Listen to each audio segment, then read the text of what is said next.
Student, study grow में आपका स्वागत है। आज हम लोग रसायन विज्ञान के मॉडल पेपर को भाग 4 को देखेंगे। भाग 3 जो है आप लोगों को करा दिया गया है। तो सबसे पहले यदि आप नए हैं तो प्लीज़ चैनल को सब्सक्राइब कर लें। ऐसे ही आप लोगों को मॉडल पेपर हर रोज़ जो है मिलता रहेगा और आप अच्छी तैयारी करें और ताकि जो है बहुत अच्छा मार्क्स जो है प्राप्त कर पाएँ और आपका जो भविष्य है, जो भी आप सोचे हुए हैं, उसमें जो है आपकी सफलता मिल पाए। तो स्टूडेंट हम लोग शुरू करते हैं। क्वेश्चन नंबर 7 से कह रहा है, निम्नलिखित अभिक्रियाओं में प्रत्येक के लिए संतुलित रासायनिक समीकरण लिखिए। तो यहाँ पर संतुलित रासायनिक समीकरण लिखना है। देखिए, तो हम समीकरण को लिख ही देते हैं। देखिए, आपका पहला है कैल्शियम हाइड्रोक्साइड। क्या है? Calcium hydroxide.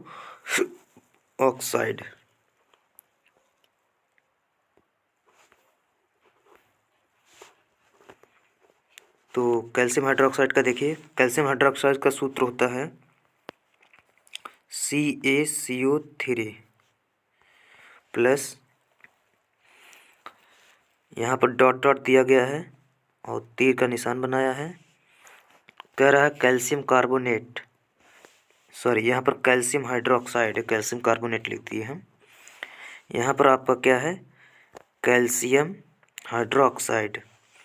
तो CaOH का होल ट्वाइस हो जाएगा, धन, यहाँ पर डॉट डॉट तीर का निशान, करा calcium carbonate CaCO3 plus jail अर्थात H2O। ठीक, तो यहाँ पर क्या रहेगा? तो ध्यान दीजिएगा, यहाँ पर रहेगा H2CO3 अर्थात कार्बोनिक अम्ल रहेगा। ठीक है ना? और जो है यहाँ पर केवल यहाँ पर जल के सामने जो है आपको 2 करना है। ठीक है ना? और बाकी आपका जो है संतुलित है। बढ़ते हैं अगले क्वेश्चन की तरफ। जो खा है, अभी तो हम लोग का केवल देखे ना, अब देखिए खा हम लोग देखेंगे। कह रहा है सिल्वर नाइट्रेट, पहले तो डॉट डॉट, उसके बाद धन सिल्वर नाइट्रेट AgNO3 तीर का निशान, जिंक नाइट्रेट ZnNO3 का होल ट्वाइस, धन सिल्वर, सिल्वर का मतलब Ag हो जाएगा। ठीक, तो यहाँ पर आपको क्या लेना पड़ेगा कि जो कि आपका Zn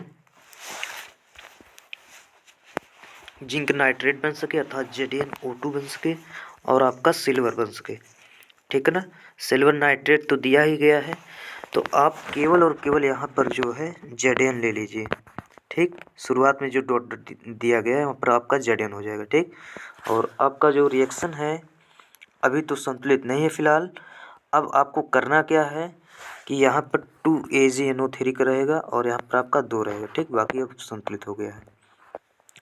अगला देखते हैं बेरियम क्लोराइड तथा पोटेशियम सल्फेट। तो देखिए बेरियम क्लोराइड, बेरियम क्लोराइड का सूत्र होता है BaCl2। क्या होता है? BaCl2 plus potassium sulphate, potassium sulphate का सूत्र होता है K2SO4, तीर का निशान हो जाएगा BaSO4 जिसका नाम होता है बेरियम सल्फेट, धन आपका हो जाएगा 2KCl और आपका संतुलित है। ठीक, बढ़ते हैं अगले क्वेश्चन की तरफ। करा मैग्नीशियम प्लस हाइड्रोक्लोरिक अम्ल, मैग्नीशियम का सूत्र होता है Mg प्लस हाइड्रोक्लोरिक अम्ल अर्थात HCl, तीर का निशान MgCl2 हो जाएगा, धन आपका जो हाइड्रोजन गैस मुक्त हो जाएगा। ठीक, अब यहाँ पर केवल आप 2 कर लीजिए, बाकी सब संतुलित है। लास्ट बढ़ते हैं। लास्ट कह रहा है क्लोरीन डॉट डॉट डॉट, धन क्लोरीन का मतलब Cl2, यहाँ पर HCl दे रखा है, यहाँ 2 करिए, यहाँ पर आप H2 कर दीजिए बस, बाकी आपका संतुलित है सब। ठीक, इसी प्रकार से आपसे 7वां क्वेश्चन जो समाप्त हुआ। अब अथवा करके दिया गया है, निम्नलिखित पर टिप्पणी लिखिए। या तो आप ये रिएक्शन सब करिए या तो टिप्पणी लिखिए। संयोजन अपक्रिया क्या है? तो देखिए संयोजन अपक्रिया क्या है। जैसे आपका Mg+O2 ये रिएक्ट होते हैं, ये बना लेगा MgO, ठीक ना, मैग्नीशियम ऑक्साइड। तो ये ऑक्सीजन जो है Mg से संयोग कर रहा था, जुड़ जा रहा, ठीक। तो ये आपका संयोजन अपक्रिया के अंतर्गत आता है। अगला है संक्षारण। तो ध्यान दीजिएगा, जो संक्षारण होता है ये आपका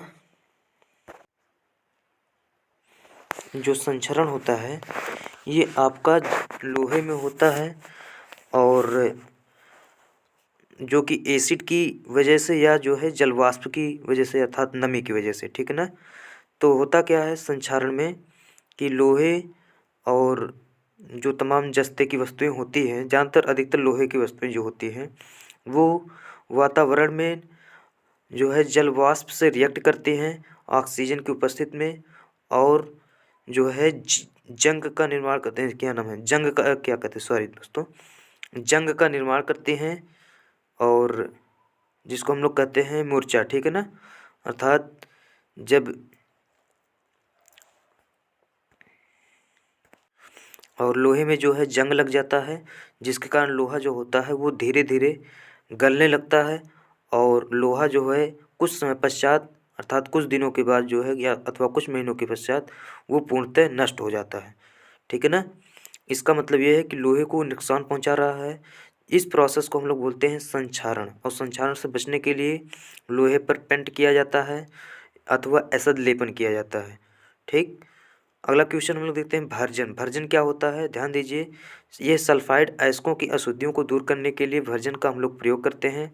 भर्जन वह प्रोसेस होता है, वह प्रक्रिया होती है जो सल्फाइड अयस्कों को ऑक्सीजन की उपस्थिति में सल्फाइड अयस्कों को दूर करती है, अर्थात सल्फाइड अशुद्धियों को दूर करती है, भर्जन कहलाता है, ठीक है ना। अगर एग्जाम्पल के रूप में हम लोग देखें भर्जन का, तो जैसे मान लीजिए आपका भर्जन के रूप में अगर एग्जाम्पल के रूप में हम लोग देखेंगे तो आपका हो जाएगा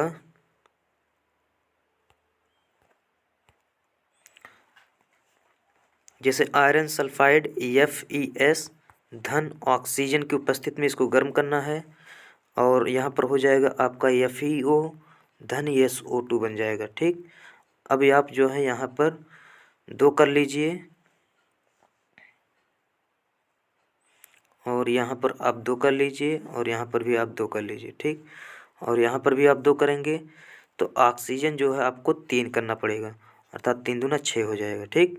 अर्थात यहाँ पर आपका जो है जो सल्फाइड की अशुद्धियाँ थी अर्थात सल्फ़र की जो अशुद्धियाँ थी सल्फ़र आयरन में, ये आपका ऑक्सीजन से दूर हो गया, और सल्फ़र जो होता है ऑक्सीजन से क्रिया करके क्या बना लिया SO2, और यहाँ पर FeO हो गया। अब FeO को हम लोग गर्म करते हैं, O2 अलग हो जाता है, अर्थात आपका आयरन बच जाता है। तो ये भर्जन के प्रोसेस में होता है। अगला खंड जो है आपका गा है। 2 खंड आपका हो गया का और खा। अब गा हम लोग देखें जिसमें वायु का पार्ट है। निम्नलिखित संकरणों में संतति की विशिष्टताएं बताइए। ये वायु का आपका अर्थात बायोलॉजी का जो हम लोग अब करने वाले हैं, तो इसमें संकरण और संतति दे रखा है आपको, संकरण दे रखा है, संतति पूछ रहा है। तो देखिए होगा क्या, पहले वाले में यहाँ पर अगर हम लोग देखेंगे इसका जो है R होगा और Y हो जाएगा, यहाँ पर जो है इसी प्रकार से R और स्मॉल y हो जाएगा, ठीक। तो अगर ये दोनों आपस में रिएक्ट करते हैं सब, तो R कैपिटल Y और स्मॉल y, तो ये आपका जो प्रभावी रहेगा R capital R capital Y। इसका मतलब ये है यहाँ पर गोल और हरा लिखा जाएगा, यहाँ पर क्या लिखा जाएगा, गोल और हरा, ठीक है ना। इसी प्रकार से दूसरा हम लोग देखते हैं। दूसरा क्या है, कह रहा है गोल पीला गोल पीला, तो यहाँ पर भी आपका गोल पीला ही बनेगा, ठीक है ना। दूसरे में यहाँ पर आपका झुर्रीदार हरा झुर्रीदार हरा, तो झुर्रीदार हरा ही रहेगा आपका, ठीक। और यहाँ पर भी आपका गोल पीला, तो आपका जो है गोल और पीला ही रहेगा, ठीक है ना, आपका घा वाले में भी, ठीक। अगले क्वेश्चन की तरफ बढ़ते हैं। कह रहा 9वां, रंध्रों के खुलने तथा बंद होने की प्रक्रिया को चित्र द्वारा स्पष्ट कीजिए। तो ध्यान दीजिए, रंध्र जो होते हैं वो कैसे खुलते हैं और कैसे बंद होते हैं, इसको हम लोग समझते हैं। तो जो रंध्र होता है ये आपका जो पत्तियां होती हैं, जो मेसोफिल सेल होते हैं, उसमें पाए जाते हैं। अब ध्यान दीजिए, होता क्या है कि रंध्र का अगर हम लोग संरचना बनाएं,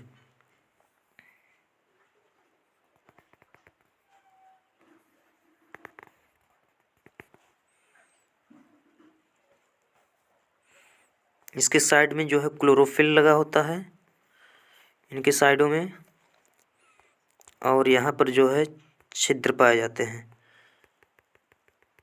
और इस छिद्र को कहते हैं, ये जो बीच में है इसको कहते हैं रंध्र। क्या कहते हैं हम लोग? रंध्र, जिसको स्ट्रोमेटा बोला जाता है इंग्लिश में, ठीक है ना। और यहाँ पर ये क्लोरोफिल है आपका, क्लोरोफिल। और इन कोशिकाओं को, जो 2 कोशिकाएं हैं, इन कोशिकाओं को बोला जाता है द्वार कोशिका। द्वार कोशिका, ठीक।